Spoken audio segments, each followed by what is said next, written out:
কি ব্যাপার আশা, তুমি এখানে কার সাথে এসেছো? বাবা সুস্থ হয়ে গেছে, আমি বাবার সাথে এসেছি। কি বলো, তোমার বাবা কোথায়? বাবা আছে, তোমার বাবা মাকে ডাকো, তাদের সাথে আমার কথা আছে। ওরে বাবা, ডাকতে হবে না তো, আমরা চলে এসেছি। বলো কি কথা আমাদের সাথে? আমি একটা প্রস্তাব নিয়ে এসেছি। কিসের প্রস্তাব? আমার বাবার সাথে নাদিয়া মিসের বিয়ের প্রস্তাব। আশা, ছোট মানুষ ছোট মানুষের মতো কথা বলবে। বিয়ের প্রস্তাব দেয়া তোমার কাজ না, সেটা মুরব্বীদের কাজ। বিয়ে যদি করতে হয় আমি ওনাকে বিয়ে করবো, অন্য কাউকে না। আর তোমরা যদি আমাকে সুখী দেখতে চাও তাহলে এই বিয়েতে আপত্তি করো না প্লিজ। Thank you miss.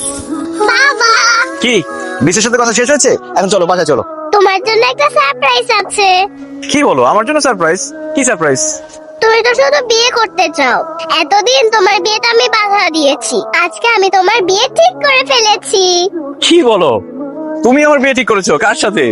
দাঁড়া, আমি তোমার হবু বউকে ডাকছি। মিস, মিস, এই হচ্ছে তোমার হবু বউ। আচ্ছা, কি বলো এসব তুমি? আমি ঠিকই বলছি বাবা, মিসের সাথে আমি তোমার বিয়ে ঠিক করে ফেলেছি। তোমরা দুইজন কথা বলো, আমি পাশে আছি। সরি, আপনি আসলে আশার কথা কিছু মনে করবেন না। আশা আপনাকে খুব ফলো করে। আপনি যে কালারের ড্রেস পরেন ও সেই কালারের ড্রেস পরতে চায়। আপনি যে কালারের নেল পলিশ দেন ও সেই কালারের নেল পলিশ দিতে চায়। আসলে ও আপনাকে ভীষণ পছন্দ করে, এই জন্য হয়তো এই কথা বলেছে। আপনি প্লিজ ওর কথা কিছু মনে করবেন না। আমি কিছুই মনে করিনি, বরং খুশি হয়েছি। আপনি আশার অভিভাবক হলেও আশা কিন্তু আজকে আপনার অভিভাবকের কাজ করে ফেলেছে। মানে কি করেছো?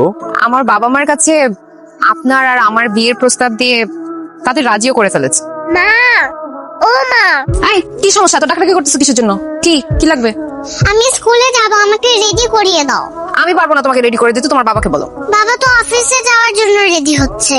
মা, তুমি আমাকে রেডি করে দাও, আমার খিদে লেগেছে, আমাকে নাস্তা দাও। আই মেয়ে, আমি কি এবারে কাজের বউ আছে তোমাকে নাস্তা বানিয়ে দিব? খবরদার, আমাকে কোনোদিন নাস্তা বানিয়ে খাওয়াতে বলবে না। কি ব্যাপার নাদিয়া, তুমি আশার সাথে এরকম চিল্লাচিল্লি করছো কেন? তো কি করবো এখন আমি? তোমার মেয়েকে কি মাথায় তুলে নাচবো? ওর কত বড় সাহস, ও আমাকে বলে নাস্তা বানিয়ে খাওয়াতে। আরে তুমি আশার মা, আশা তোমার কাছে নাস্তা চাইবে না তো কার কাছে চাইবে? সাহিদ, তুমি এমন ভাবে বলতেছো যেন ও আমার আপন মেয়ে, ও আমার সৎ মেয়ে। আরেকজনের মেয়েকে আমি নাস্তা বানিয়ে কেন খাওয়াতে যাবো? তুমি আমাকে বলো তো, আমি এগুলো পারবো না, সরি। এসব তুমি কি বলছো নাদিয়া? বিয়ের আগে তো তুমি এসব কথা বলোনি। বিয়ের আগে তুমি বলেছো ওকে মায়ের মতো ভালোবাসবে, কোনোদিন ওকে মায়ের অভাব বুঝতে দিবে না। এখন বিয়ে হতে না হতে তুমি এসব কি বলছো? বিয়ের আগে যা বলেছি বলেছি। এখন একটা ব্যাপার তোমাকে ক্লিয়ার করে বলে দিই, তোমার এই মেয়েকে আমার দেখলেই রাগ লাগে। ওর সঙ্গে আমি এক বাসায় থাকতে পারবো না, তুমি ওকে হোস্টেলে দিয়ে আসো। নাদিয়া, তুমি কি পাগল হয়ে গেছো? আমার একমাত্র মেয়ে, ছোট মেয়ে, আমাকে ছাড়া হোস্টেলে গিয়ে থাকবে? এমনিতেই আমার মা বড় মেয়েটা সবসময় একা থাকে, মন খারাপ করে থাকে, আর হোস্টেলে গিয়ে একা থাকলে আমাকে না দেখলে তো মরেই যাবে। দেখো, ওর কি হলো না হলো এগুলো আমার কিচ্ছু যায় আসে না।